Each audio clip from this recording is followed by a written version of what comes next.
Buenos días, mi nombre es María Elisa Solana, soy profesora adjunta de microbiología del área de parasitología y a continuación voy a dictar la teórica correspondiente a infecciones tisulares por cestodes, trematodes y nematodes para la asignatura Microbiología 1.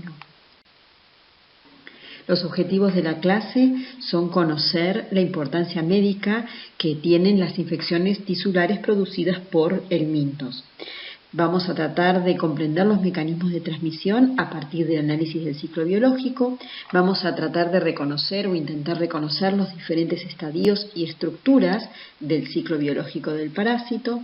Vamos a relacionar las estructuras parasitarias con el desarrollo de la patogenia. Intentaremos identificar los principales órganos blancos de estos parásitos para poder interpretar la patogenia de estas parasitosis como consecuencia de mecanismos tanto de acción directa como de respuesta inmune y mecanismos de evasión.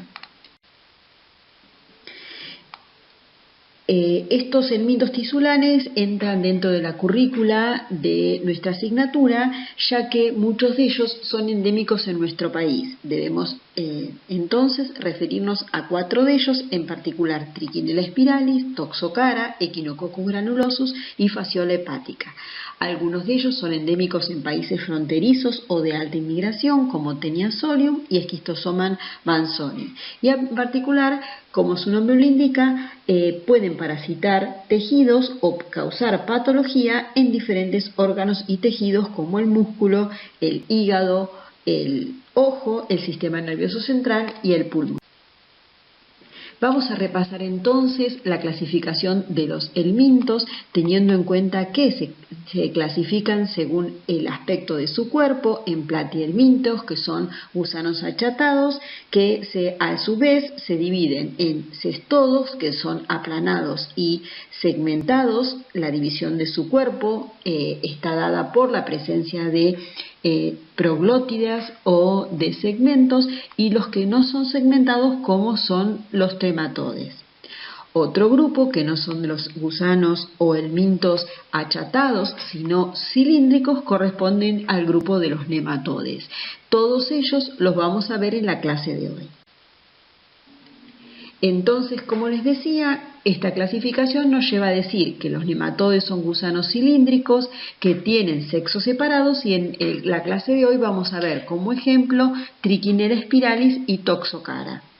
En cuanto a los cestodes, son individuos aplanados y segmentados como presentación de la forma de su cuerpo. Son hermafroditas, es decir, que cada uno de esos segmentos presentan aparato reproductor femenino y masculino. El ejemplo es Taenia y el ejemplo que vamos a ver hoy es Echinococcus granulosus. Y trematodeos son aquellos aplanados que no tienen el cuerpo dividido en segmentos, que pueden ser hermafroditas como la fasciola o de sexos separados como el esquistosoma que vamos a ver en la clase de hoy. A continuación, entonces, vamos a comenzar hablando de patologías producidas por larvas de cestodas, y vamos a especificar o detallarnos en 2 de importancia en nuestra región. Una es la hidatidosis y la otra es la cisticercosis. La hidatidosis es producida por varias especies de Echinococcus. Uno de ellos es el Echinococcus granulosus, llamado también Echinococcus granulosus sensu stricto, que es la famosa teña del perro. También existen otros casos de hidatidosis con menor frecuencia que afectan al hombre, como Echinococcus multilocularis en nuestra región, porque sí en otras regiones del planeta, esto es en Asia y en Europa, el multilocularis es de gran importancia sanitaria. Echinococcus vogeli, Echinococcus oligartra, Echinococcus canadensis y Echinococcus ordlepi. Dentro de la cisticercosis, Taenia solium es el agente etiológico de esta patología que afecta a las personas, también conocida como tenia humana. Está presente el huevo, que posee ganchos en número de 6, por eso se llama embrión hexacanto, con 6 ganchos que van a tener una función fundamental en continuar el ciclo de vida.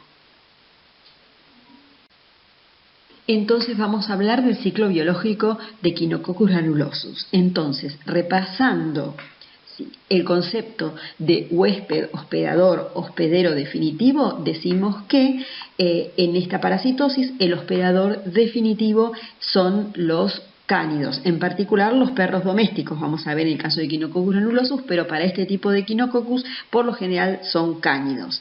Entonces, si son huéspedes definitivos, significa que albergan en su interior el estadio adulto. En este caso, el estadio adulto es una tenia que está formado por un escólex con ventosas y ganchos y 3 segmentos, el cual el último es grávido, es decir, está cargado de huevos. Entonces, si le damos a los perros el nombre de huésped definitivo, vamos a encontrar que en el intestino de un perro infectado van a tener cientos de estos adultos, ¿sí?, fijados a través del escólex en la mucosa intestinal. A partir de allí, en condiciones naturales, cuando el animal defeca, elimina con su materia fecal, con sus heces, huevos de Echinococcus granulosus, que van a quedar esparcidos en el ambiente.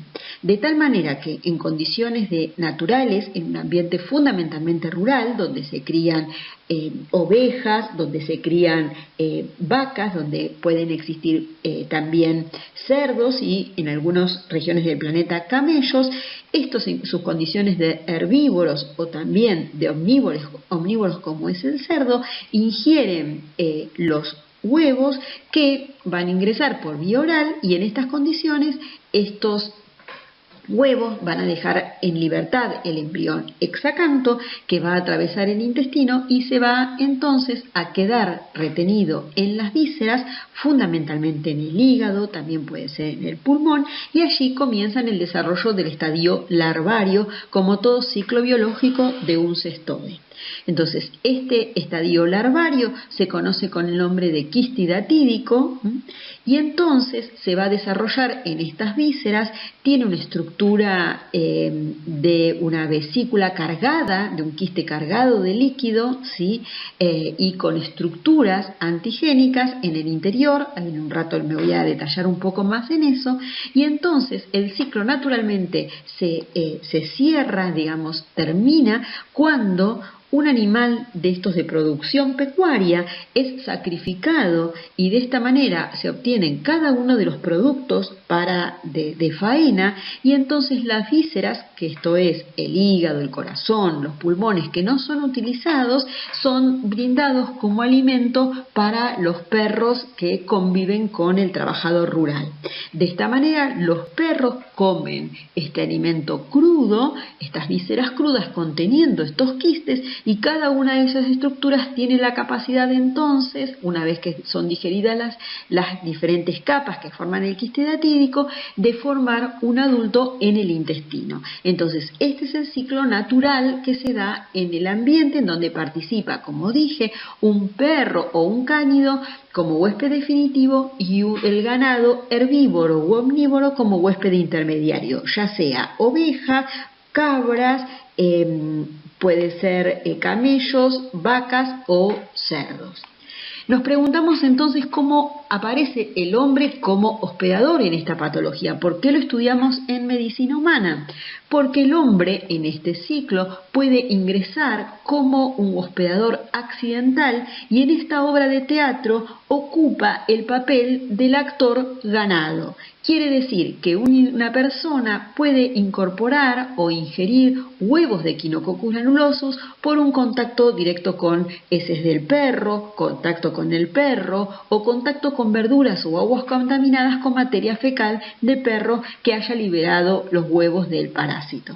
Si no tiene una buena higiene personal o consume verduras crudas mal lavadas o agua en estas condiciones, este huevo que contiene un embrión hexacanto ingresa por vía oral y ocurre lo mismo que ocurre en los animales, es decir, se pone en libertad el embrión hexacanto que luego va a penetrar por el intestino y se va a localizar en las vísceras, dando lugar a la formación de un quiste hidatídico.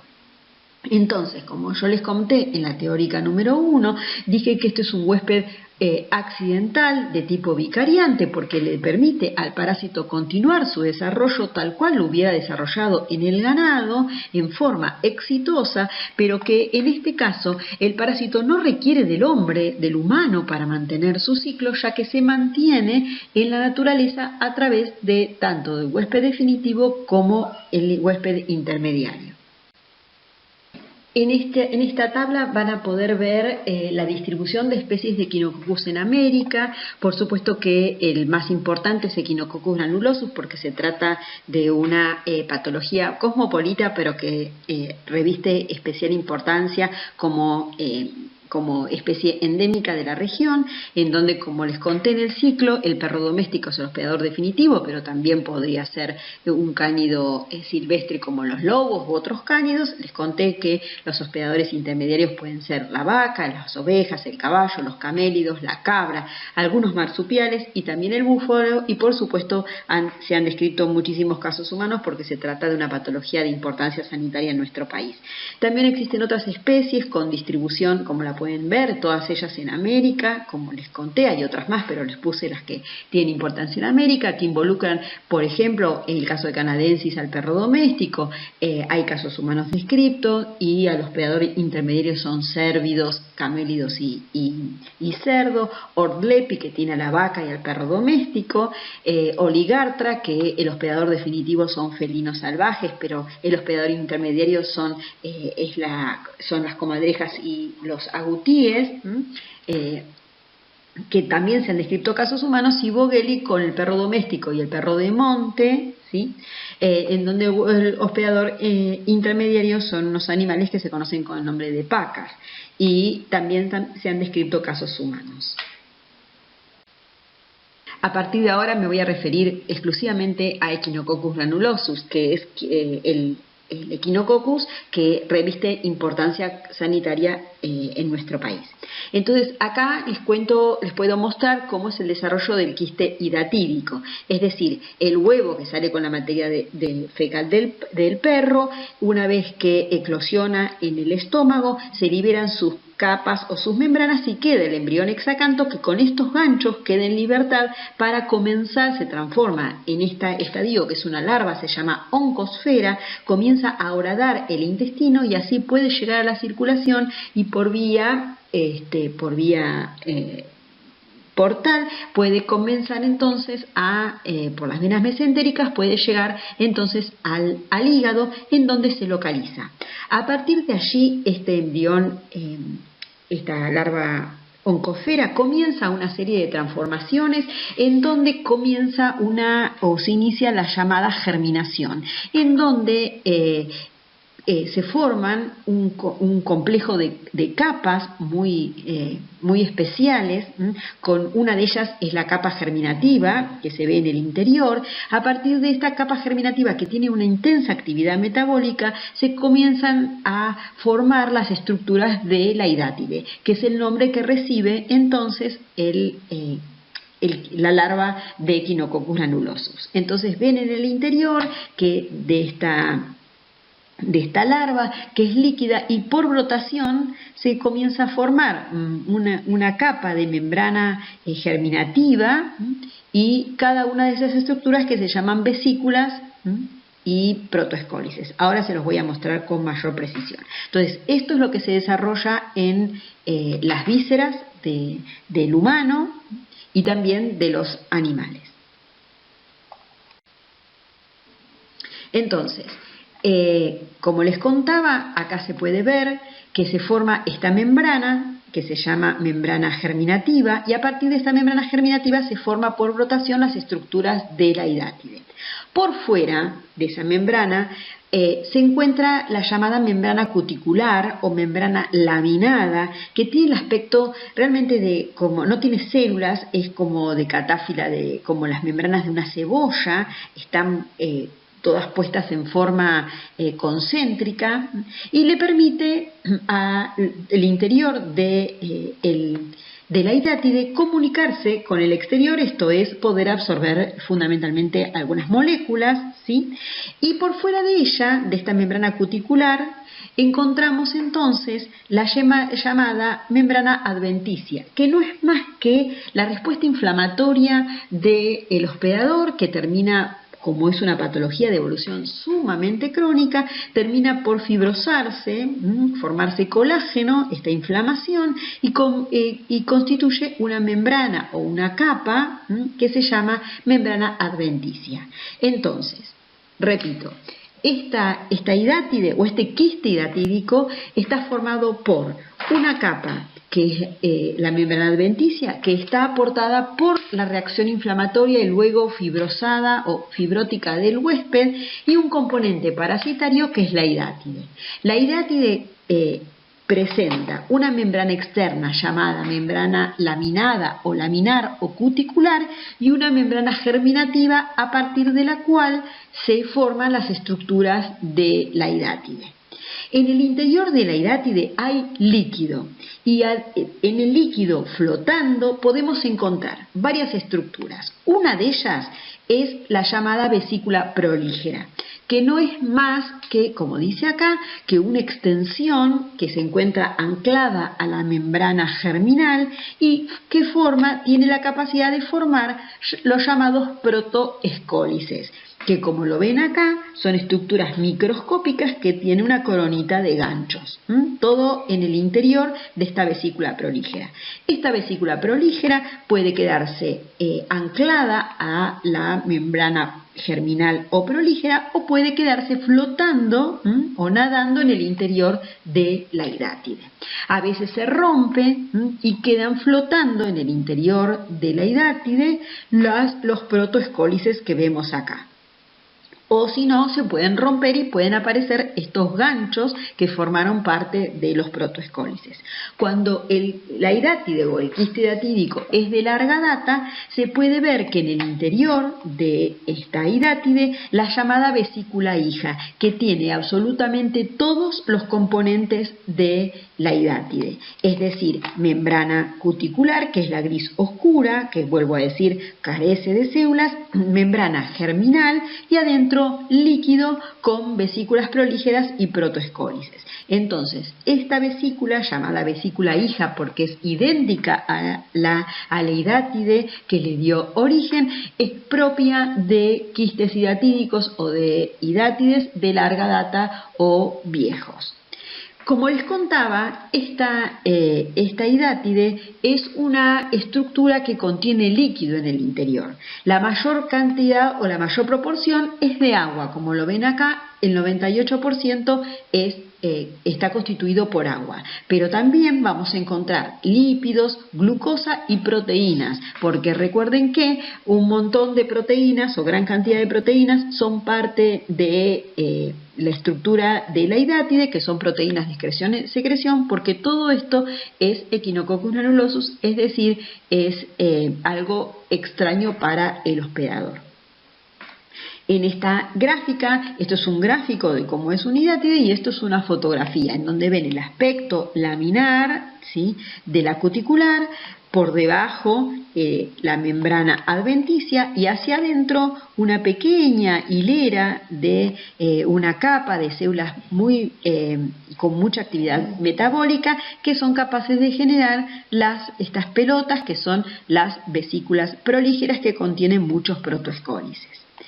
Todo esto macroscópicamente se conoce como arenilla hidatídica, es de todo lo que tiene el quiste hidatídico, porque anteriormente o previamente todos los quistes hidatídicos iban a cirugía, entonces se veía que el contenido que se lo volcaba en cualquier recipiente era no solo líquido sino también particulado. Entonces macroscópicamente se podía ver que había vesículas hijas en aquellos quistes que eran viejos, pero si ese líquido lo ponían debajo del microscopio podían encontrar escólices, ganchos sueltos y vesículas prolígeras. Todo eso constituye la llamada arenilla hidatídica. Entonces, fíjense que el crecimiento de la hidátide es sumamente lento.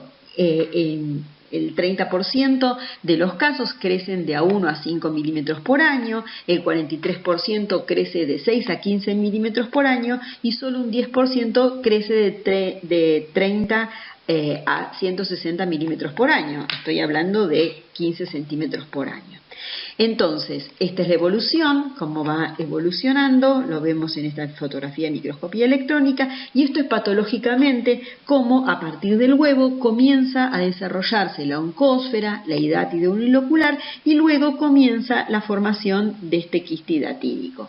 Con el tiempo, y a veces también con el desarrollo o con la terapia antiparasitaria, este quiste comienza a perder viabilidad, se degenera, se empieza a ver que se carga de líquido, se colapsa y en los quistes inactivos, que son los quistes viejos, se termina por calcificar.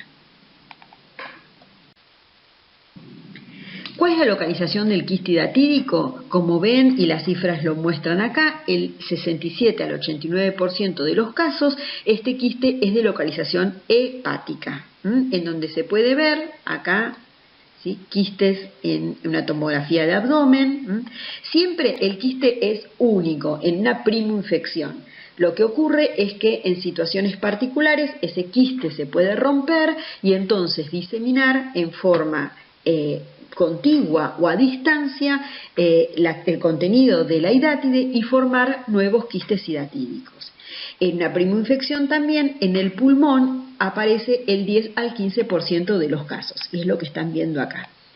El resto de las localizaciones, que son vaso, riñón, en el peritoneo, en la piel, en los huesos, en el corazón, en el cerebro, en las gonadas, es minoritaria, ocupa el 10% de los casos, menos del 10% de los casos, y por lo general surgen o aparecen por rotura del quiste,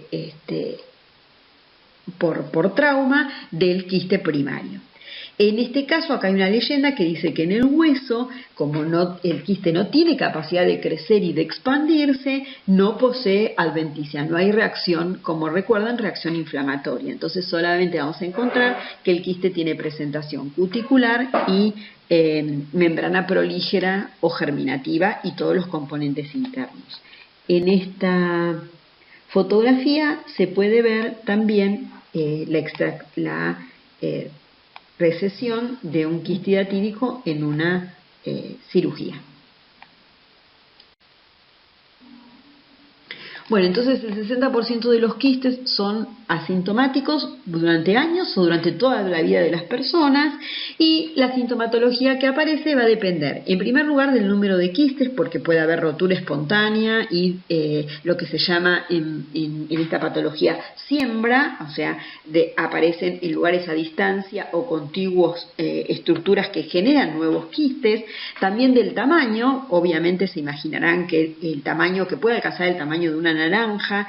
¿Cuál es el órgano afectado? Va a depender la sintomatología, cuál es la localización y si aparecen algún tipo de complicaciones. Entonces acá ven otra vez la resección en una cirugía. Acá ven cómo adquiere el vaso un tamaño, el quiste adquiere un aspecto muy especial porque se tiene que desarrollar en el vaso. Por eso estoy mostrando una foto de hidatidosis esplénica, y acá ven una hidatidosis cerebral, que son casos raros pero posibles.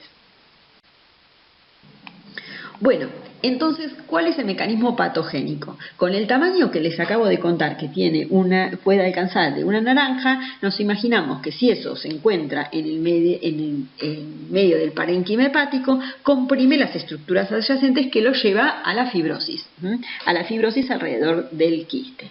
Por supuesto que esto va a dar obviamente las consecuencias clínicas relacionadas, que van a ser aún más complicadas si se ocupa la ocupación o la localización del quiste es en las vías biliares, produciendo una obstrucción biliar que conlleva a la ictericia, como presentación o como signo clínico, digamos, de que hay algo que está obstruyendo el hígado. Y por último, también puede ser que haya obstrucción, de acuerdo a su localización, de la vena hepática. Por lo tanto, el paciente va a tener hipertensión portal con todo lo que esto significa, con la gravedad que conlleva tener hipertensión portal y conducir a una cirrosis.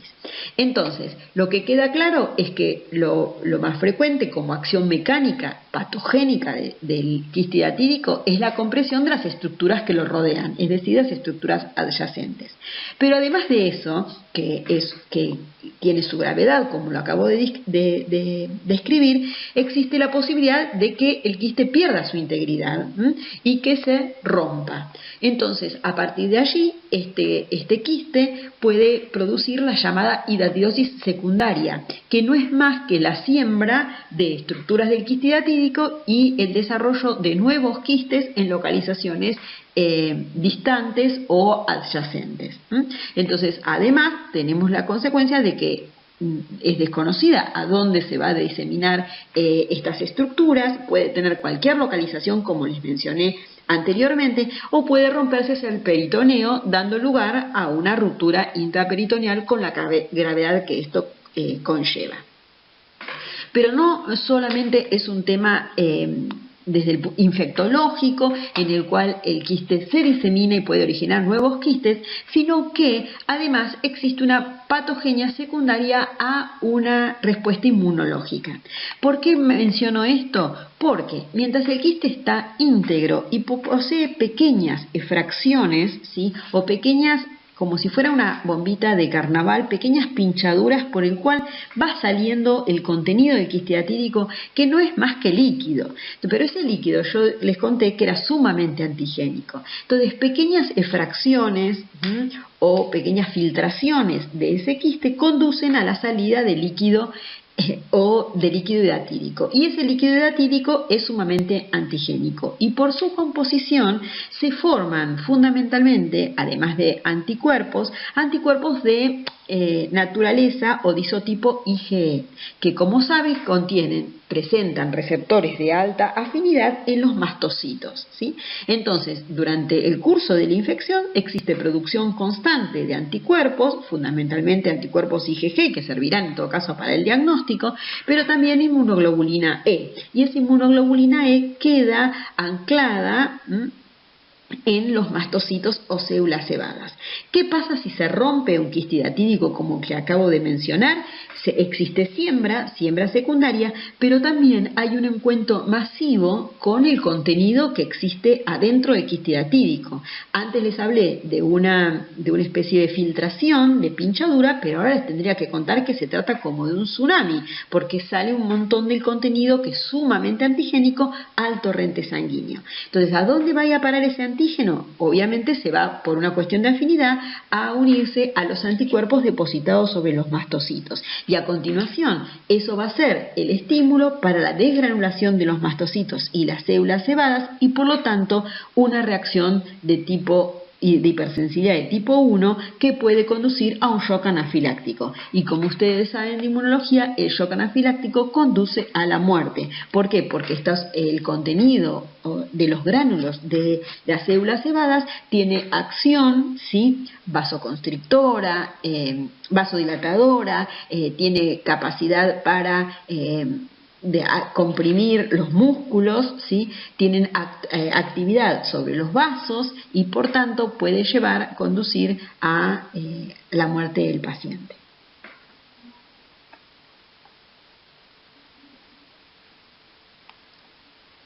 También como complicación es la infección bacteriana, que de acuerdo a la localización también puede acceder bacterias por ejemplo, del intestino, y esto poder complicar la situación. Entonces, como les decía, la incubación es de meses y de años, ¿sí?, y el 60% de los quistes nos dan síntomas por año o nunca dan síntomas. Por lo tanto, las personas no van a la consulta médica. En esto que ven acá es la respuesta inmune que está regulada por la hidátide, en donde vemos que se producen, para las oncoferas son capaces de producir una respuesta inmune, pero esta respuesta inmune le servirá para que una vez que un individuo esté infectado, inhiba o controle o neutraliza la siguiente infección, porque sería de esperar que una persona que está en un ambiente en donde hay transmisión de Echinococcus granulosus pueda volver a infectarse. Entonces nos preguntamos ¿por qué no hay nuevos quistes y hay un solo quiste único, a no ser que este se rompa? Porque existe una respuesta protectora que frena o neutraliza la llegada de nuevas oncoferas. Sin embargo, también debemos decir que no es suficiente que esta respuesta inmune también, en el caso de los protoescolex, que dijimos que aparecen ante la rotura, pueden generar respuesta de tipo inmune, especialmente de inmunoglobulinas. Pero el desarrollo normal de la hidátide, como lo vemos en el gráfico o en el esquema inferior, es que se tiende a una respuesta, como ven, de tipo tolerogénica, es decir, con altas producciones de interleuquina 10 y con menor producción de interleuquinas de tipo interleuquina 5, interferón, interleuquina 17. ¿Por qué? Porque las respuestas que se da es una respuesta de tipo anticomplementaria, es decir, las moléculas que libera, como ven acá, algunos antígenos, antígeno B, otros antígenos de el Echinococcus, fomentan la producción, por ejemplo, de la inmunoglobulina del isotipo IgG4, que como sabemos es un isotipo no fijador de complemento. Entonces las herramientas con las que cuenta el hospedador para poder, por ejemplo, desarrollar una citotoxicidad dependiente de anticuerpos, no lo puede hacer porque la mayoría de las inmunoglobulinas específicas contra el Echinococcus granulosus son de isotipo IgG4, por lo tanto no fija complemento. Entonces siempre que haya IgG4 va a haber inmunoglobulina circulante, pero que no le va a poder hacer daño a la hidátide. A la vez, ese componente conticular, esa membrana conticular, es sumamente anticomplementaria, por lo tanto es poco probable que exista depósitos de los componentes del complemento para iniciar la cascada y destrucción e inserción del complejo C5b-C9. Como ven, las células dendríticas también tienen un perfil tolerogénico, y esto continúa así a no ser que medie el tratamiento antiparasitario. Entonces la evolución natural crónica de la hidátide es con una respuesta, si quieren, no efectora, ¿sí?, que tiende a la permanencia del quiste hidatídico en los tejidos. Si media respuesta al tratamiento, esto cambia y se fomenta o se realiza un switch hacia una respuesta de tipo efectora que contribuye a la eliminación de la hidátide. Acá lo vemos entonces, como ven acá, naturalmente, como en el estadio temprano o cuando se va estableciendo hay inmunoglobulina, hay inmunoglobulina E, por supuesto G, y el perfil es mixto, pero por sobre todo aparece una respuesta de tipo TH2 por mucho más intensa que una respuesta TH1. Ahora bien, si se remueve el quiste hidatídico o se muere producto de un tratamiento antiparasitario, vemos que esa respuesta TH2 desaparece y que aumenta, es notoriamente mayor la respuesta de tipo TH1. Ven que es la azul sobre la roja. Entonces esto nos habla de un progreso beneficioso, un tratamiento exitoso. Bueno, y acá les muestro la distribución de la hidatidosis global de esta hidatidosis. Acá vemos en verde oscuro Echinococcus granulosus sensulato, ¿sí? En las áreas violetas es donde coincide granulosis multilocularis, que es una enfermedad muy grave que es de importancia sanitaria en algunos países de Asia y de Europa, como lo ven marcado en violeta y también en rosado, que son las regiones endémicas de multilocularis, pero nos vamos a referir fundamentalmente a Echinococcus granulosus sensulato, que es altamente endémico, como lo muestra el verde oscuro en nuestro país y algunos países de la región. Que por supuesto el sur se ve que son lugares de la Patagonia, fundamentalmente de mayor cantidad de casos, pero tiene que ver con con la cría de ganado ovino. Como en el caso del centro, bueno, existen diferente cantidad de casos con tasas, ¿sí? Que la mayor, que tiene que ver por cantidad de habitantes, es en el sur por la cría de ganado ovino. Bueno, ¿y cómo se previene la hidatidosis? Bueno, en primer lugar, tratando de cortar la transmisión a partir de evitar este tipo de costumbres o de hábitos, que es dar de comer a los perros con vísceras provenientes de faenas, ¿sí? Entonces, una es esa, otra es evitar que los perros infectados puedan llegar en zonas endémicas a las huertas y de esta manera contaminen tanto las verduras como aguas cuando haya cuerpos de agua cercanos.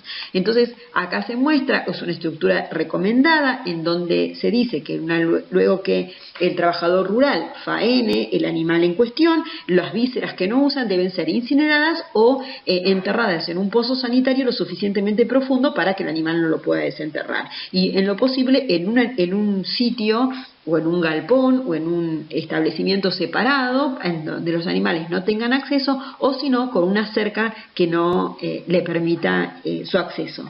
Entonces, como dice acá en el epígrafe de la figura, la hidatidosis es una enfermedad que está asociada con áreas de producción ganadera, en especial ovina y caprina, que poseen, por supuesto, una infraestructura sanitaria que no es deficiente, es decir, que es deficiente, que no tiene ni salas para hacer este tipo de actividades que es la faena, ni redes de agua potable que contribuyen a la diseminación, o pozos para la eliminación de vísceras. Entonces también la gente no conoce la enfermedad o no le da la importancia merecida y existe una importante población de perros que no cuentan con la atención veterinaria adecuada.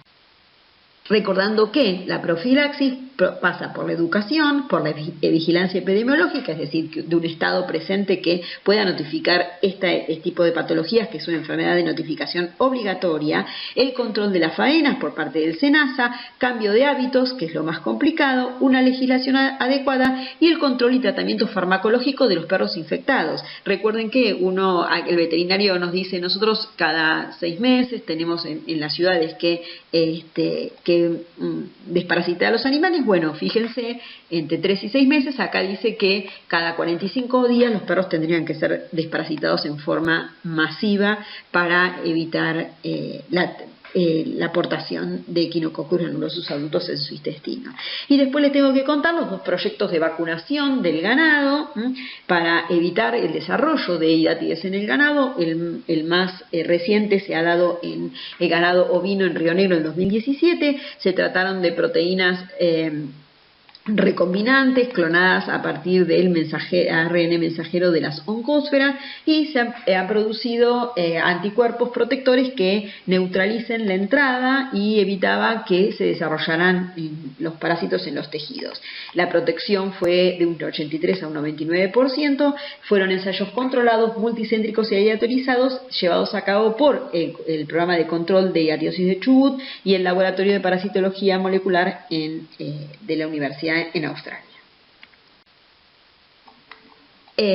Sí, pero de no ser así, y existe un consumo familiar de ellos, estos cisticercos, si son consumidos por carne, por personas, mediante carnes insuficientemente cocidas o mediante chacinados, van a dar lugar, el cisticerco, al desarrollo de una tenia adulta de los 5 metros que nosotros ya estuvimos hablando en el seminario número 1, en el seminario número 5.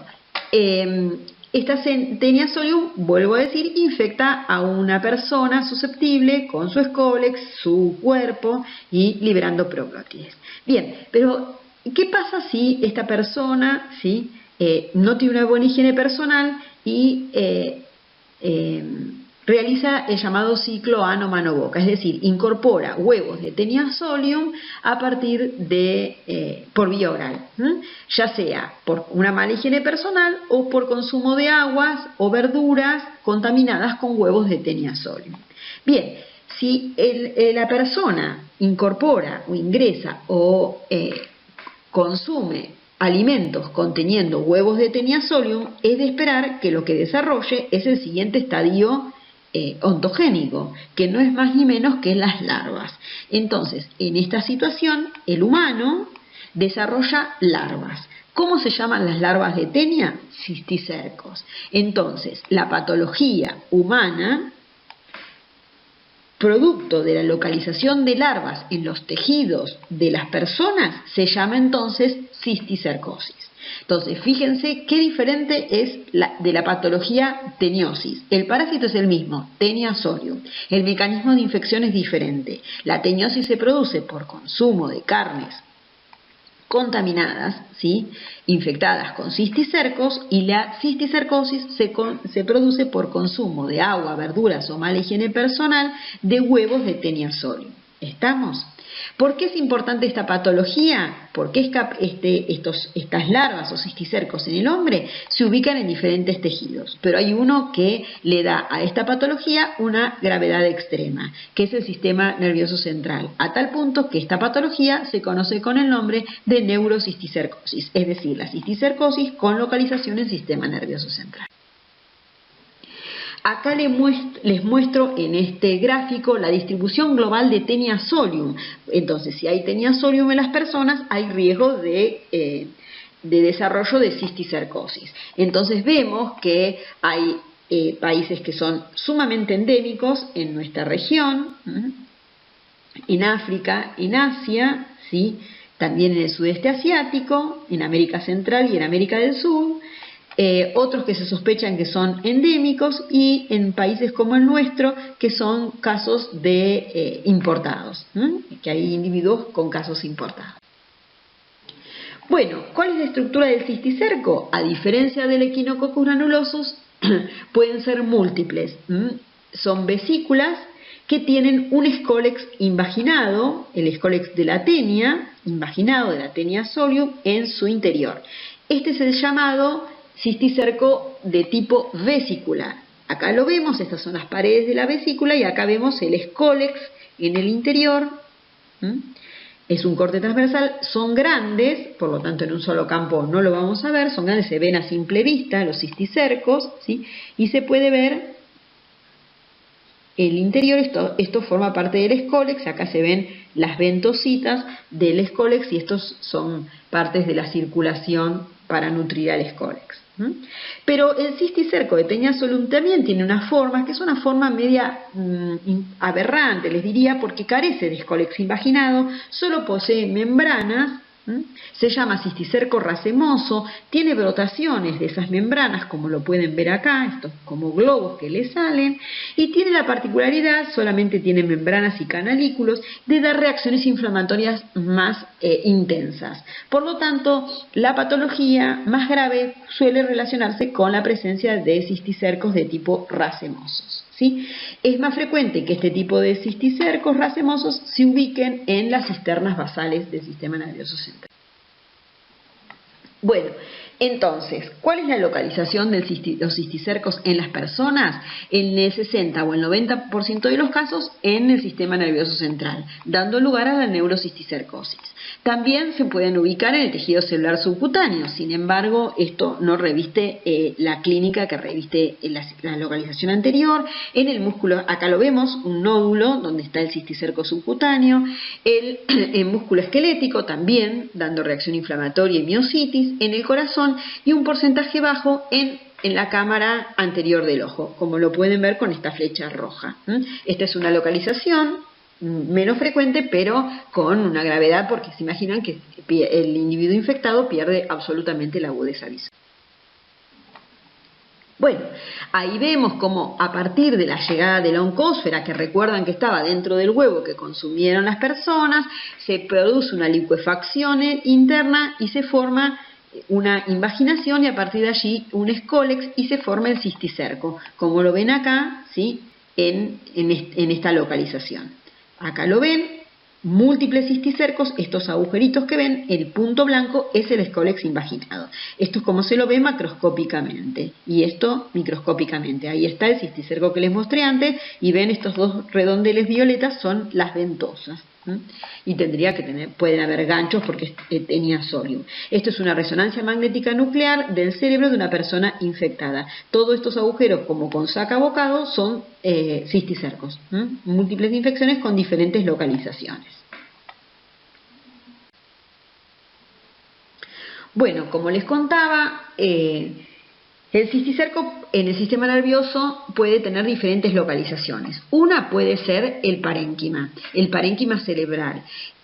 Cuando se ocupa o se localiza en el parénquima, ejerce un efecto de masa ocupante, comprimiendo las estructuras adyacentes. Entonces, es frecuente que un paciente que tiene cisticercos en el parénquima tenga convulsiones, y va a depender por supuesto del tipo y del número, pero puede tener convulsiones. Otra localización no es el parénquima, sino en cavidades ventriculocisternales y en el espacio subaracnoideo. Entonces, en este caso, lo que hace el cisticerco es impedir el flujo normal del líquido cefalorraquídeo. Entonces, produce una obstrucción mecánica y el paciente puede tener hidrocefalia e hipertensión endocraniana, ¿sí? Entonces, es probable que refiera también intensas cefaleas.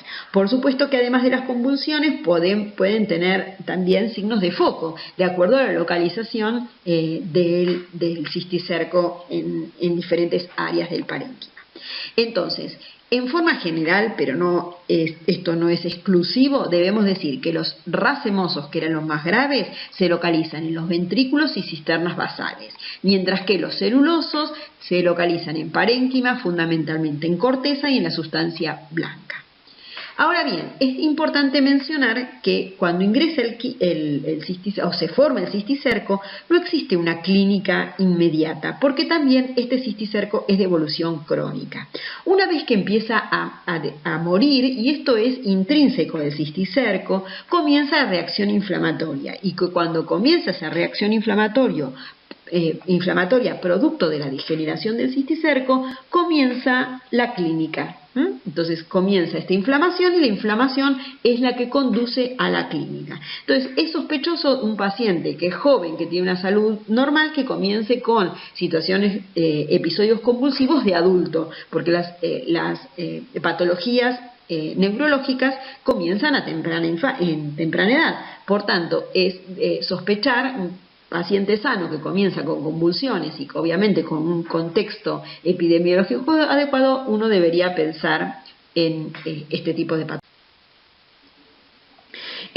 patología. Esta diapositiva es para que ustedes vean cómo puede existir una relación hospedero-parásito en una neurocisticercosis sintomática, en donde nosotros sabemos que una vez que el cisticerco se localizó, como lo podemos ver acá de rosado, por ejemplo, en el sistema nervioso central, en el espacio subaracnoideo, podemos entender que va a generar un montón de eventos de tipo patofisiológicos. Entonces, una vez que está localizado acá, comienza la generación de anticuerpos y va a generar una respuesta celular de células T, tanto a nivel local como a nivel periférico, es decir, a nivel en sangre, ¿no es cierto?, a nivel plasmático. Entonces vamos a encontrar que, acá lo ven, los antígenos del cisticerco como estrellitas rojas, ¿sí?, que pueden atravesar la barrera hematocefálica y producir entonces una respuesta de tipo celular o la producción de anticuerpos, ¿sí? Estos anticuerpos o estas células activadas, tanto plasmocitos como linfocitos T, como ven acá, células activadas o plasmocitos, pueden pasar la barrera hematoencefálica y localizarse en el compartimento del sistema nervioso central. Ahí entonces se produce anticuerpos, como lo pueden ver acá, anticuerpos, y también se generan estas células, tanto plasmocitos como células T, citoquinas de tipo antiinflamatorio como interleuquina 10 y TGF-beta, o citoquinas proinflamatorias como interferón gamma, TNF-alfa, interleuquina 17, interleuquina 23 también, interleuquina 6 con esta capacidad dual que ella tiene. Esta situación hace que también los componentes del sistema, esto es la microglía, se encuentre activada y exista proliferación de los astrocitos que conducen fundamentalmente ahora sí a la producción de interleuquina 6, que va a tener un impacto directo sobre la fisiología de las gonadas. Entonces se ha comprobado que pacientes infectados lo que hacen es tener una menor, en el caso de los varones, una menor producción de testosteronas y de estrógenos, ¿sí? Y también en el caso de las mujeres de estrógenos y de progesterona, lo que conduce a una disminución de la dihidroepiandrosterona y de la androstenodiona. Entonces, este es un claro ejemplo de cómo una infección produce una alteración en un microambiente muy particular, que es el inmunológico, y cómo se relaciona con la fisiología, tanto nerviosa como endocrina. En esta patología, como lo ven también acá, se pueden producir respuesta reguladora a partir de la producción de linfocitos T de tipo reguladores, como se lo ve acá, en donde son los productores de citoquinas antiinflamatorias. Mientras haya regulación, la cronicidad está asegurada.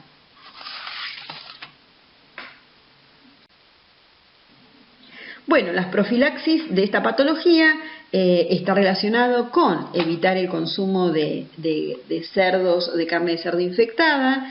Hay países en donde se vende esta carne en estas condiciones más baratas, entonces la gente piensa que se puede comprar esto y hervirlo y de esta manera la carne se vuelve segura, y a veces la cocción es ineficiente y estos quistes siguen manteniendo viabilidad. Entonces acá lo ven, la cría de cerdos, ¿sí?, en condiciones insalubres conduce a que la gente se encuentre más expuesta a este tipo de infección, que es la teniasis, y por supuesto que la falta de agua potable tiene que ver con la posibilidad de cisticercosis. Por eso cuando a un paciente se le diagnostica cisticercosis, se le pide un parasitológico, porque es probable que él también o su entorno sean el portador de Taenia solium. Y esto que ven acá es la lengua de un animal, en donde cómo se hace la revisión veterinaria para ver en la lengua la presencia de cisticercos. En el caso de que positivo, ese animal es decomisado. Bueno, entonces como profilaxis fundamental, la comida tiene que ser mantenida previo a su consumo en el freezer, es decir, a una temperatura interna de menos 18 grados durante un día, o con una cocción que asegure que el interior de la carne, de este músculo, llegue a 65-70 grados, ¿sí? Recuerden que el salado no, el mantener la carne con alta concentración salina y desecada no suprime la viabilidad del cisticerco. Es decir, durante una semana de salado el cisticerco solo pierde un 25% de viabilidad. Entonces, para esto, más allá de la comida en forma personal, para evitar la teniosis y por ende contraer una cisticercosis, es fundamental el control del fecalismo humano a través del lavado de manos al manipular los alimentos, el lavado de verduras y frutas y una buena higiene personal. Bueno, a continuación entonces seguiremos hablando de los palatelmintos, pero de los helmintos que no son segmentados, es decir, de los trematodes. Son helmintos adultos aplanados dorsoventralmente, que carecen de un tubo digestivo completo, que tiene una cutícula, una cubierta espinosa que lo rodea, que tiene un tegumento de tipo sincicial, es decir, con un montón de núcleos, con un sincisio, sin separación celular. Los huevos que generan estos parásitos suelen ser operculados. Opérculo significa como una tapita. Tienen todos ellos un ciclo biológico indirecto, significa que acá vamos a encontrar seguro huésped intermediario y huésped definitivo, y el huésped intermediario suele ser un molusco, que es un molusco pulmonado, que son los caracoles. Acá ven el ejemplo de alguno de ellos, en este caso es fasciola hepática. Fíjense que el cuerpo no está separado en segmentos, que tiene el aspecto de una hoja, que tiene ventosas oral, como la ven acá, y ventosa ventral, que le permite fijarse a los tejidos y desplazarse. Son hermafroditas. Ellas tienen 2 centímetros, o sea que se la puede ver a simple vista, y su ubicación en el hospedero definitivo son las vías biliares. Su nombre. Entonces, otra vez, esta es una patología propia del ganado y que el hombre se trata de un hospedador accidental. Y en estas condiciones, tanto el ganado como las personas poseen o presentan el adulto en sus vías biliares. De esta manera, el adulto en sus vías biliares, que es la fotografía que yo les mencioné, acá lo pueden ver, eliminan huevos que salen con la bilis y por ende salen con la materia fecal al exterior. Estos huevos permanecen viables, tienen una tapita y cuando se encuentran en un cuerpo de agua, esa tapita se abre como un cofre y deja en libertad una larva que se moviliza, es una larva microscópica que tiene cilias, por tanto se desplaza hasta encontrarse con su huésped intermediario adecuado, que es un caracol de agua dulce. Entonces, como les conté en la primera teórica, acá hay una serie de señales de señales quimiotáctiles para que exista un encuentro estocástico una alta probabilidad de encuentro entre el caracol y la larva.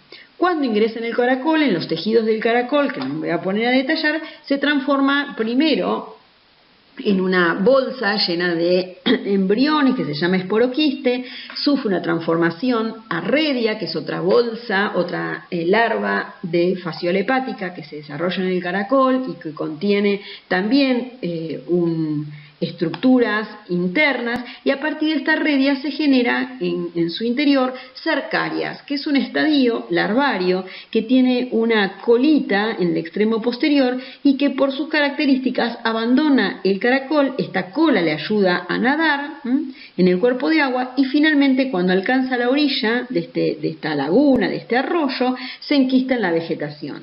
Se enquista dentro de los tejidos vegetales, por ende el ganado herbívoro, por eso están las ovejas y está las vacas, lo ingieren y reanudan el ciclo biológico. ¿Está?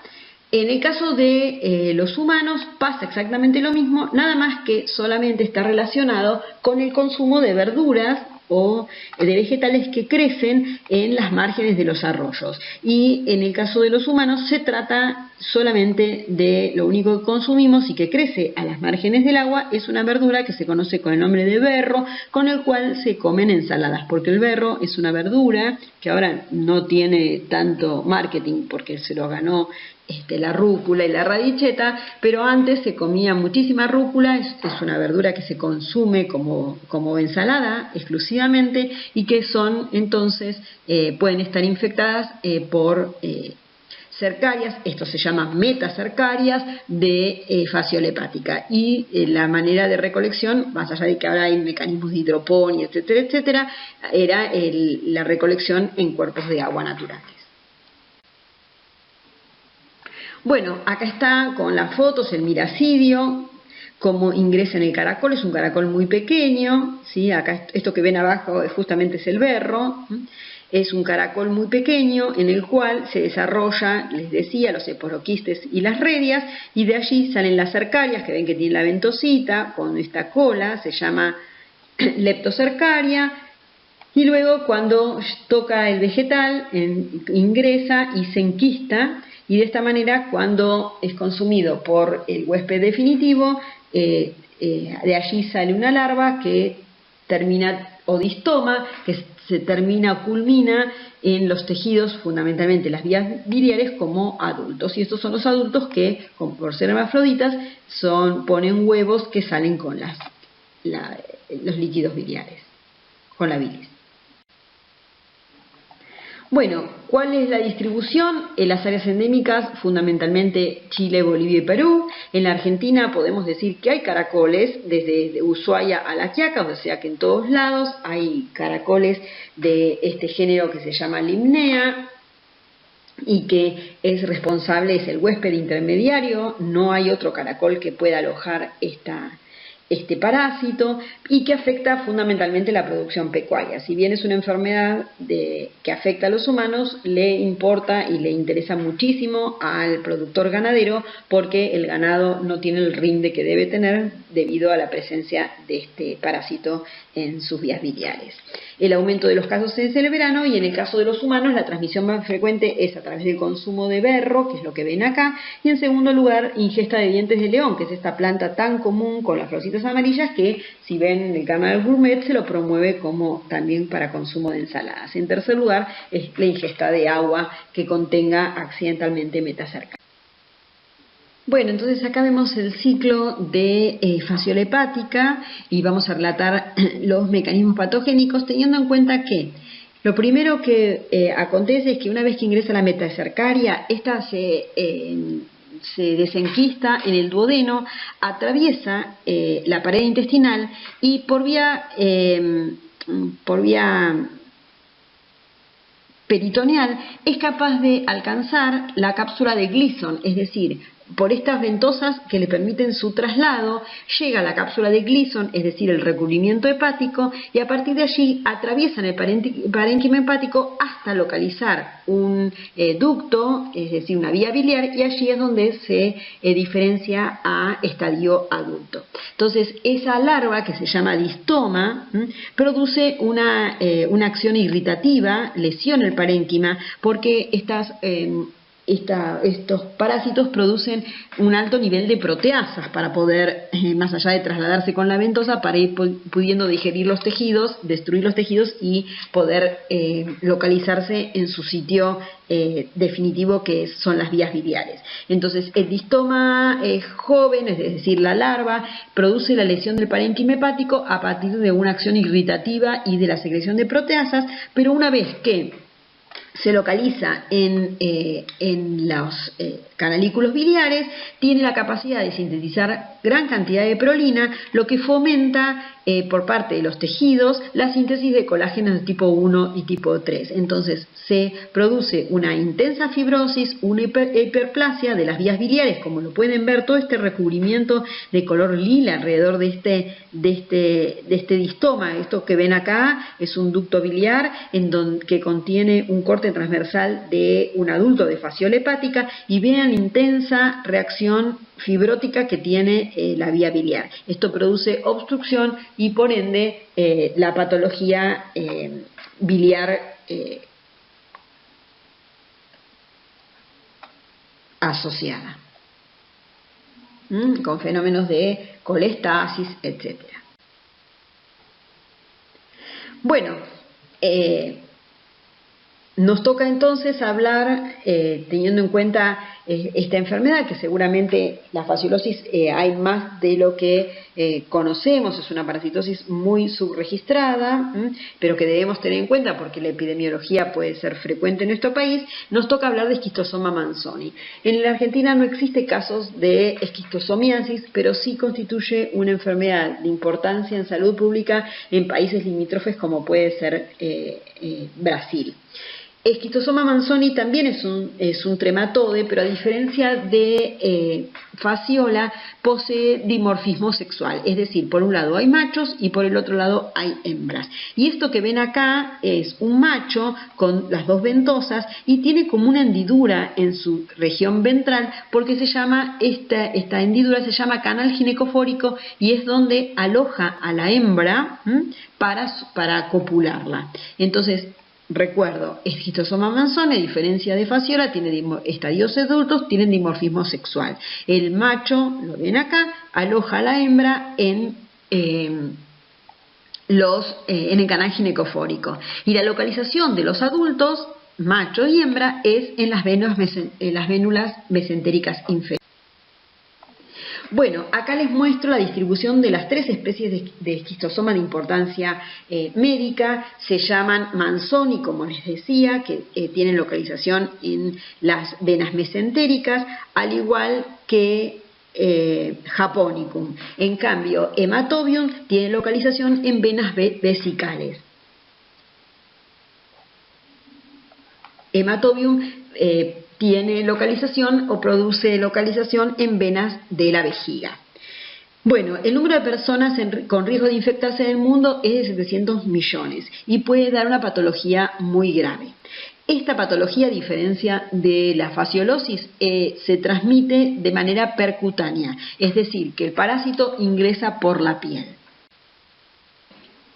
En esta diapositiva se puede ver el ciclo biológico de Schistosoma manzoni. Debemos recordar que Schistosoma manzoni es un parásito que se encuentra tanto machos como hembras, porque es un parásito dimórfico, en las venas mesentéricas. A partir de la copulación, la hembra abandona el macho, que se encontraba ubicada en el canal ginecofórico, y se dirige hacia el intestino a depositar los huevos. Estos huevos tienen un impacto sobre la respuesta inmune, de tal manera que se fomentan o se promueven eventos angiogénicos y otros cambios en el microambiente intestinal que favorecerían la salida del huevo a la luz intestinal. Esto ocurre en, diríamos, el 20 al 50% de los huevos depositados por la hembra. El resto queda retenido en el intestino o bien es llevado con la circulación portal hacia el hígado.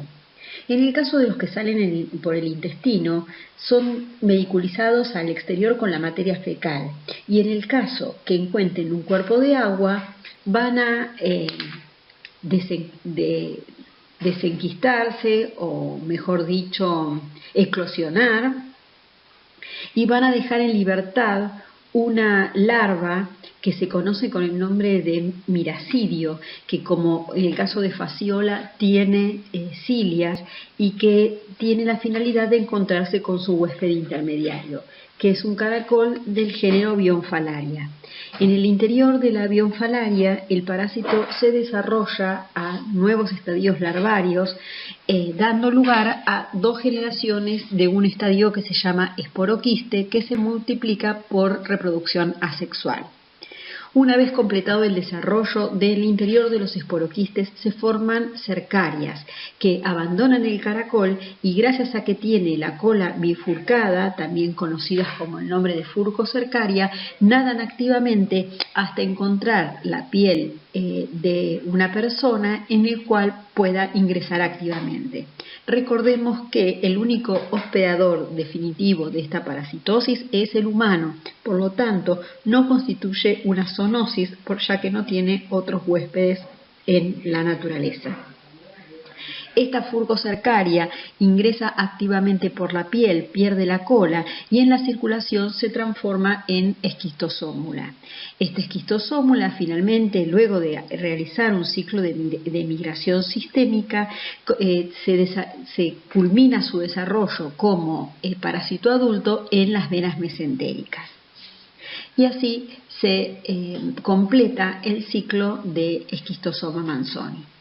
Vean en el extremo inferior de la pantalla que se ven los huevos de las diferentes especies de esquistosoma, teniendo en cuenta que Schistosoma manzoni se lo distingue por la presencia de una espícula lateral.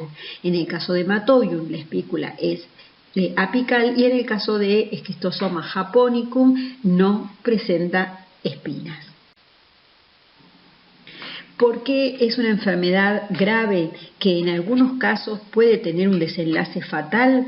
Porque una vez que queda retenido el huevo en los tejidos, fundamentalmente, como dije, en la mucosa intestinal o en el hígado, genera una reacción inflamatoria. En esta localización, estos huevos secretan antígenos. Sin embargo, estos antígenos son comunes a los que presenta o que secreta la esquistosómula durante su trayecto previo al establecimiento del parásito en las venas mesentéricas. Esto conduce a que el paciente o el individuo se encuentre sensibilizado, y una vez que se establece el huevo y comienza la secreción de antígenos, es convocada una respuesta inflamatoria mayoritariamente formada por macrófagos. Estos macrófagos son de fenotipo alternativo, no tienen la capacidad de activar una respuesta proinflamatoria, sino que por el contrario tienen un perfil alternativo de la vía de las arginasas. ¿Recuerdan?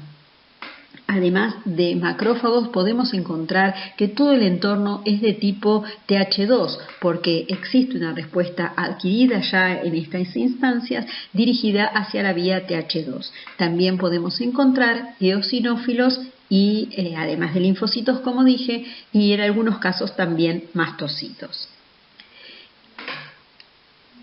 La complicación más importante está relacionada con la formación de esta respuesta inflamatoria que conducen a la formación de un granuloma periovular, es decir, alrededor del huevo, porque este granuloma, en principio compuesto por células inflamatorias, luego se transforma en un tejido fibrótico, porque también el granuloma está compuesto por fibroblastos que activamente secretan colágeno. Entonces, toda la patogenia de esquistosoma está relacionado con la fibrosis alrededor del huevo de esquistosoma, que resulta complicada, en especial cuando existe alteración en el flujo portal, del flujo de la vena porta, y por ende aparece una circulación colateral que puede llevar al desarrollo de ascitis por parte del paciente y un fenómeno de hipertensión portal que, como saben, puede tener un desenlace fatal en la medida que esta circulación que se genera colateral puede también sangrar y dar lugar a eventos hemorrágicos. Esta disfunción o fibrosis del hígado conduce a que el hígado tenga una etiología o un perfil necrótico en el cual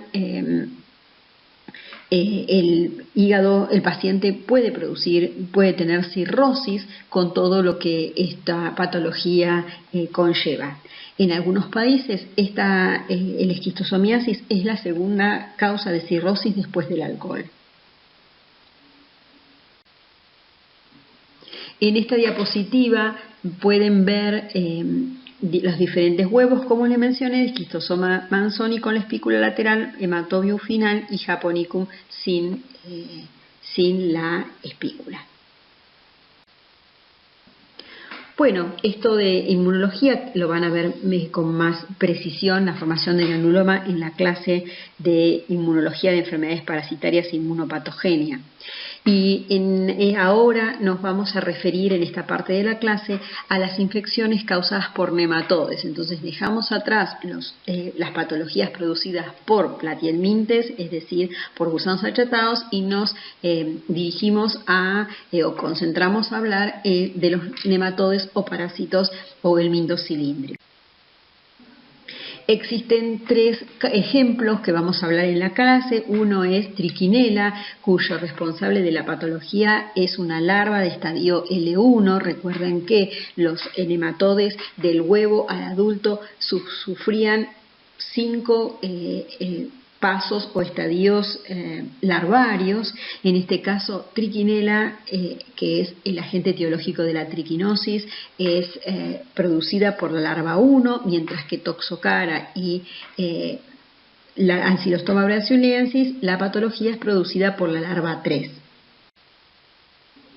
Bueno, las especies de Trichinella son múltiples, hay algunas que se llaman presentan larvas encapsuladas, quiere decir que la larva en los tejidos está rodeado por una cápsula de colágeno. Ahí aparecen las especies: Spiralis nativa, Britobi, Murrelli, Nelsoni patagonensis, con diferentes hospedadores intermediarios y definitivos o completos, y están marcados con rojo las especies en que se han encontrado casos en la República Argentina.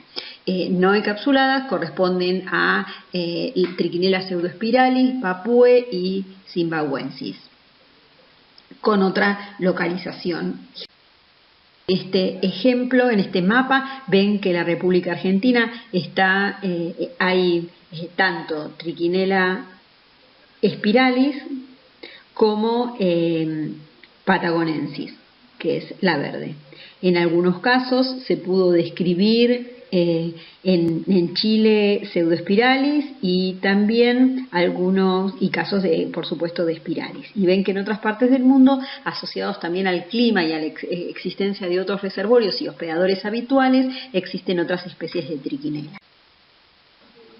Bueno, también es una parasitosis de importancia sanitaria. En los últimos años aparecen como periodos de epidemia, si bien es una endemia en nuestro país, en donde la mayoría de los casos están circunscritos a lugares de producción agropecuaria. En estos casos que muestro en 2018 fueron 310 casos, 75 correspondían a la provincia de Buenos Aires, otros 225 a la provincia de Córdoba, en particular a la ciudad de Canals, 4 en Santa Fe y 6. Bueno, otra vez acá estamos con los mapas de Trichinella spiralis en particular, dejando de lado las otras especies de triquinela, en qué lugares existe esta patología. Bueno, ¿cómo es el ciclo de Trichinella spiralis? Bueno, el ciclo de Trichinella spiralis se da habitualmente entre los roedores. Este parásito se aloja en los tejidos de los roedores, ¿sí? Y se lo transmiten entre ellos mismos a través de, primero porque son caníbales, ellos pueden se pueden comer entre ellos y especialmente a los individuos que estén debilitados o enfermos se comen entre ellos o a partir de comerse animales muertos. Pero quien tiene una relación fundamental con el humano es el cerdo, que con sus características omnívoras se puede alimentar también de animales muertos, de roedores muertos y de esta manera adquirir la infección. Esta infección en el cerdo se localiza en los músculos esqueléticos. Entonces vemos que en la naturaleza el ciclo está enteramente relacionado con la producción de cerdos y también con la presencia de roedores en ambientes donde se produce la crianza de esos cerdos. Entonces estamos hablando de un escenario epidemiológico muy particular. ¿Cómo se engancha el humano en este ciclo? A través del consumo de carne de cerdo, como mal cocida o lo que es más habitual en forma de embutidos, que como saben los embutidos que son los chacinados, las longanizas, salames u otros fiambres no sufren cocción, sino que son carne o músculo del animal estacionado durante un tiempo y muy condimentado. En esas circunstancias ingresa el músculo del animal que contiene Trichinella spiralis, en particular el estadio infectante, que es la larva 1, es decir, el primer estadio larvario. Esa larva, una vez que pasa la barrera gástrica y es digerida, cada uno de los tejidos y también de la cápsula de colágeno que la rodea, queda en libertad e ingresa en la mucosa intestinal. Allí sufre los 5 cambios para generar o diferenciarse a estadios adultos, tanto machos como hembras. Recuerden que los nematodes sí son dimórficos y son de sexos separados. La hembra es fecundada por el macho y en estas condiciones no pone huevos, sino que los huevos quedan dentro del útero y salen larvas, ¿sí? Por su poro genital salen larvas recién nacidas.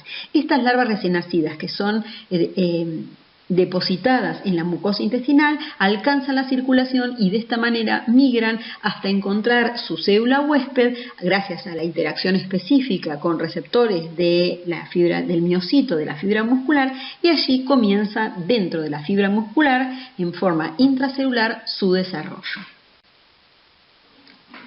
Este es un esquema un poco de lo que pasa en el humano, en donde vemos cómo entró la larva, cómo se pone en libertad, cómo es capaz de ingresar entre las criptas de Lieberkühn para desarrollar adultos, y una vez que es copulado ven estas pequeñas larvitas que son que llegan a la circulación y que se diseminan hasta alcanzar la fibra muscular, que es donde su célula huésped habitual, por excelencia, tiene un tropismo diferencial, y allí comienzan su desarrollo y va a quedar en esta situación hasta su muerte o hasta intervención médica. Recordemos que esto en los roedores pasa y continúa el ciclo cuando un cerdo u otra rata se alimenta de musculatura infectada y continúa el ciclo, ¿sí? No se establece en el sistema nervioso ni en el corazón. Puede haber complicaciones, pero no están relacionados con la presencia de la larva, sino más bien a la respuesta inflamatoria inmunitaria que puede hacer efectos sobre estos órganos. Bueno, entonces, ¿cómo lleva a cabo la patogenia o cómo este proceso patogénico en la triquinosis? Bueno, en primer lugar existe una interacción parásito-huésped muy específica en donde una vez que ingresa la larva L1 en la fibra muscular, ejerce un efecto modulador sobre la respuesta inmune y un efecto sobre la actividad metabólica o genética de la célula. Recuerden que la célula muscular es una célula multicelular, ¿no es cierto? Entonces, los núcleos más próximos a la presencia de la larva, que obviamente es microscópica, se ven afectados porque la larva, a través de su presencia en el citoplasma, libera antígenos de secreción que hacen impacto directamente sobre la transcripción del ADN y por tanto pueden cambiar un poco su funcionamiento y su fenotipo. De esto se encargan unas proteínas glicosiladas que tienen un azúcar que es particular, que es propio de la triquinela, que se llama tibelosa. Ahí aparecen un montón de antígenos que algunos de ellos generan una respuesta inmune protectora, es decir, desencadenan respuesta humoral protectora, otros tienen acción diagnóstica y otros producen la activación de mastocitos en el intestino, al cual me voy a referir inmediatamente. Entonces, la triquinela produce una modificación en las células enteroepiteliales, ya que son organismos grandes, de un porte importante, por lo tanto, su espacio es más que una célula epitelial, por tanto, provoca alteraciones llevando a la transformación o a la formación de un silicio en el epitelio intestinal. Entonces, lo primero que hace es invadir la mucosa intestinal, se diferencia a los siguientes estadios larvarios 2, 3, 4 y 5 y luego a adultos. En esa situación ya el epitelio se halla ciertamente alterado y se forma un sincicio enteroepitelial. Esto obviamente provoca una reacción inflamatoria que se visualiza desde el punto de vista clínico a través de dolor abdominal y de diarrea, producto de una inflamación o enteritis inducido por los diferentes estadios de triquinela. Pero la triquinela no permanece, especialmente en los adultos, en forma crónica en el intestino, porque estos antígenos que libera la triquinela tienen impacto directo, ¿sí?, sobre los mastocitos. No requiere de la presencia de la inmunoglobulina E, como yo había contado para el caso de la hidatidosis, sino que tienen acción directa sobre el mastocito, produciendo entonces la activación de la vía TH2, y por tanto la activación de estos mastocitos que liberan sus gránulos o sus mediadores proinflamatorios que llevan a la enteropatía o que tienen blanco directamente sobre el intestino y más profundamente sobre la musculatura, generando aumento del peristatismo y la eliminación intestinal del parásito. Entonces vemos cómo inmunológicamente el intestino reacciona para sacarse de encima a los adultos una vez que la hembra ya haya copulado. Por eso no persisten los adultos más en el intestino, porque la reacción inmunológica ayuda a su eliminación por la materia fecal. Todos estos cambios inflamatorios en el intestino conducen a un daño en el intestino y por tanto a una enteropatía. Pero lo que más caracteriza a los individuos infectados con triquinosis sin duda corresponde a la migración parenteral y a la localización muscular de la triquinela. Es probable que si uno hace una anamnesis adecuada de ellos van a referir a algún episodio diarreico o de enteritis previo a la instalación de los síntomas que voy a mencionar. Entonces, a medida que van migrando por la sangre, estas larvas además van cambiando sus antígenos, va cambiando su cutícula, es decir, la cubierta que los recubre todo su cuerpo, y además eliminan antígenos de excreción y secreción.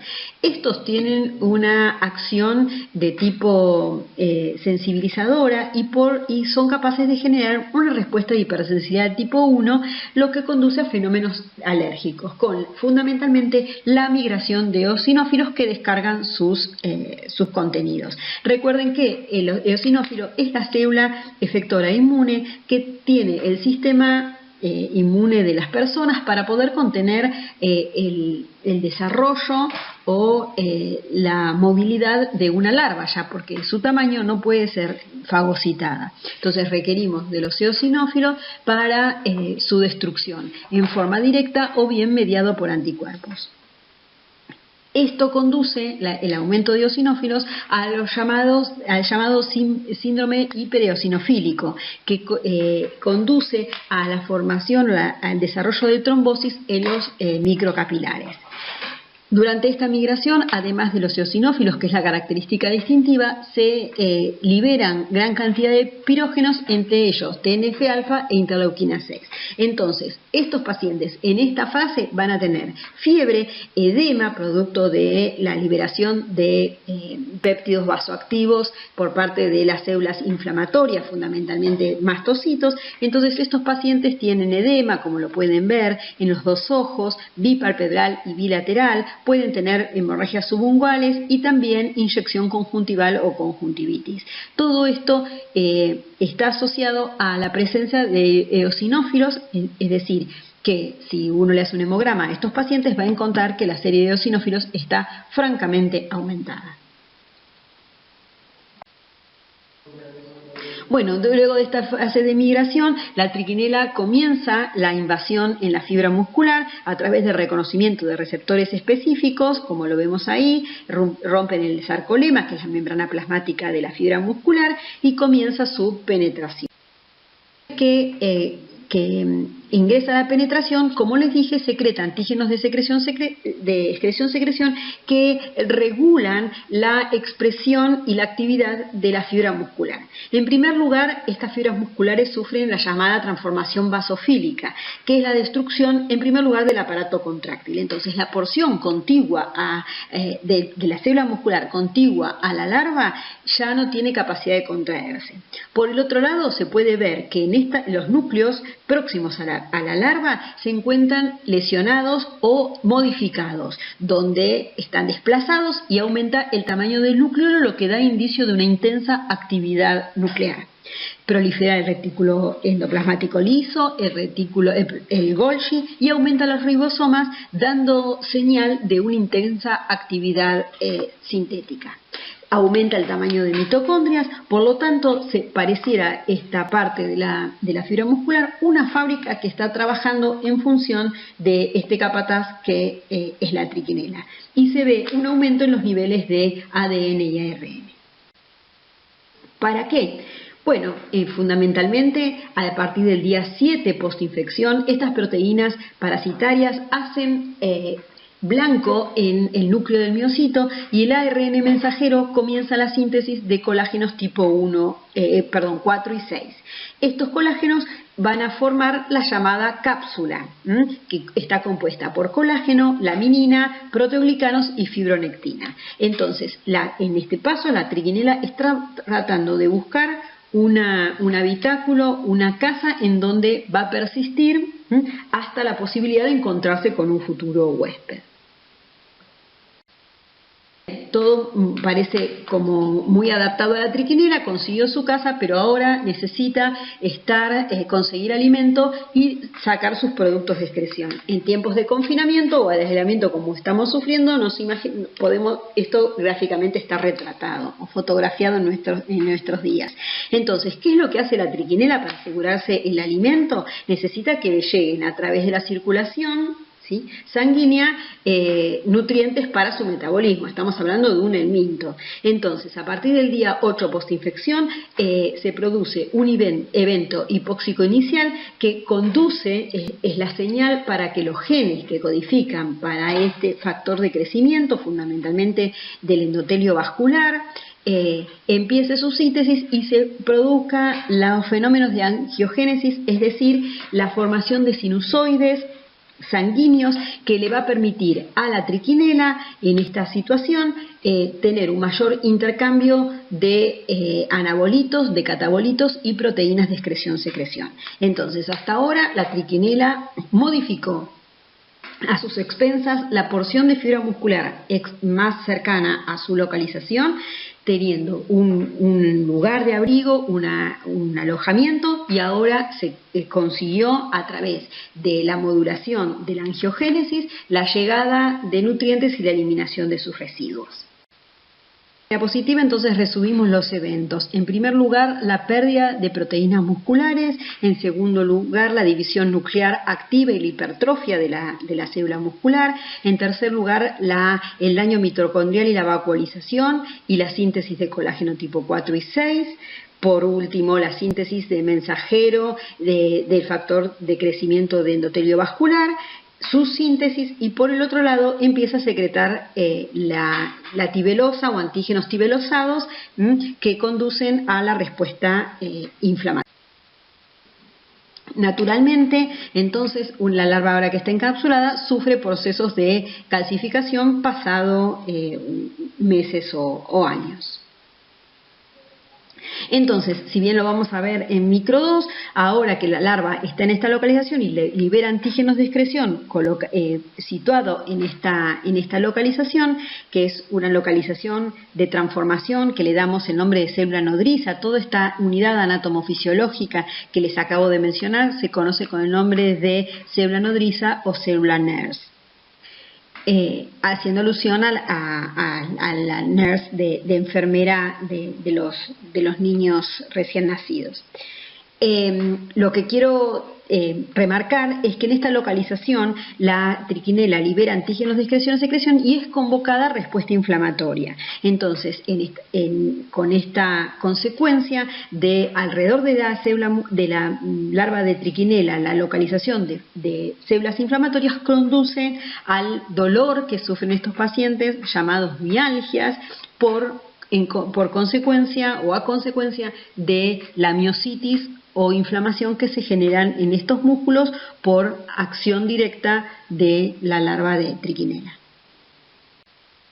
Como lo pueden ver, pueden llegar al hígado, al sistema nervioso, y con una localización que es bastante frecuente como hallazgo es la localización ocular. Entonces se puede dar en estos individuos, en niños que empiezan a perder agudeza visual, y existe siempre el antecedente de convivencia con animales domésticos, obviamente que no tienen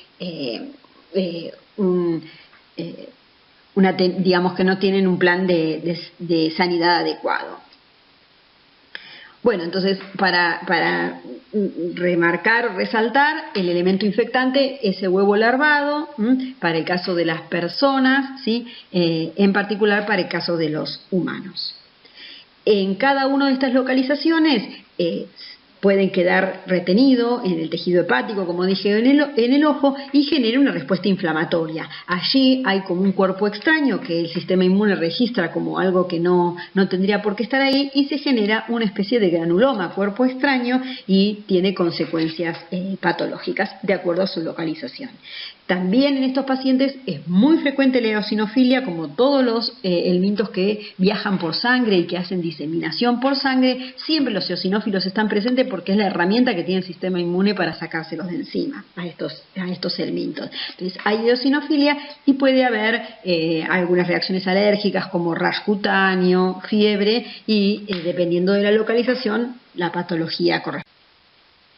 En las personas, las larvas se localizan fundamentalmente en el hígado, en el pulmón, en menor escala en el ojo y en muy baja proporción en el sistema nervioso central. Entonces, por eso tiene el nombre de visceral.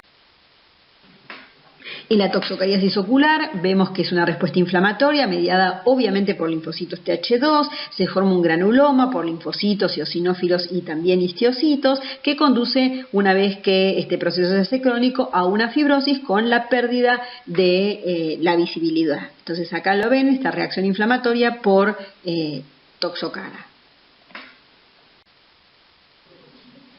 Bueno, y otro homólogo a un helminto intestinal de los humanos, pero en este caso otra vez de los animales domésticos. Obviamente que lo que estoy nombrando sí son zoonosis porque son sus hospedadores habituales. Se trata de los animales infectados por ancilostomídeos, es decir, los que son los correspondientes o los homólogos a las uncinarias en los humanos. También recuerdan que la uncinaria humana era Necator americanus y Ancylostoma duodenale, y acá ven que las dos especies son Ancylostoma caninum y Ancylostoma brasiliensis. Afecta caninos y felinos de cualquier edad. Los adultos se localizan en el intestino delgado. Allí las hembras, una vez fecundados, eliminan huevos que salen al medio ambiente con la materia fecal. Como las uncinarias, esos huevos en el ambiente se transforman en larvas rhabditoides, requieren un ambiente adecuado para desarrollarse. Esas larvas rhabditoides recuerdan que se alimentaban de materia orgánica en descomposición en el ambiente, y finalmente estas larvas rhabditoides se transforman en filariformes, que es el estadio infectante. De esta manera, estas larvas filariformes vuelven a ingresar a través de la piel de los animales. Recuerden que es una larva que ingresa por vía percutánea y vuelve a dar el ciclo de luz y previo a la localización intestinal. ¿Qué pasa cuando la larva, en vez de ingresar a un perro o a un gato, ingresa en el humano? Fundamentalmente en los niños o en adultos por exposición laboral por el tipo de tarea. La larva filariforme, que secreta una colagenasa, comienza la migración por piel, pero otra vez puede registrar que se trata de un hospedador no habitual. Se trata de un hospedador, en este caso paraténico, no vicariante como era el caso de la hidatidosis, sino que tanto Toxocara como estos son hospedadores intermediarios o accidentales paraténicos, porque no le permiten seguir con su desarrollo al parásito, y quedan migrando a través de la piel, y alrededor de esa piel un infiltrado de eosinófilo. Como son todos helmintos, producen antígenos de secreción y generan reacciones de hipersensibilidad y un prurito muy. Entonces lo que vemos acá es la larva migrans cutánea, ¿sí?, que son estos trayectos serpinginosos en forma como de caminitos, como de serpientes, que muestran el traslado de la larva porque no puede pasar la membrana basal de la piel, porque se trata, en el caso de los humanos, de un huésped no habitual, que además no le permite continuar con su desarrollo. Mientras tiene esta localización, entonces produce esta patología. Entonces, en modo de resumen y conclusiones, hay muchos platelmintos y nematodes que tienen la capacidad para invadir y producir lesiones en tejidos sólidos o en las vísceras. En la mayoría de estos casos, el humano se comporta como un hospedero accidental, ya sea vicariante o paraténico, como estoy hablando de en estos últimos casos, salvo el caso de esquistosoma, que es el huésped habitual, no es accidental, sino que el parásito solo se desarrolla en el humano, y el daño que se produce en estos hospedadores es consecuencia de la compresión tisular o la invasión que lleva a la necrosis y a la fibrosis, a la reacción inflamatoria que se evoca gracias a la presencia de gran cantidad de antígenos somáticos y de excreción-secreción, y a la reacción inflamatoria debemos consignar que es dominada fundamentalmente en la fase crónica por un perfil TH2, aunque si bien se induce este tipo de respuesta, esta no es suficiente para erradicar la infección, que va a persistir en forma crónica en la mayoría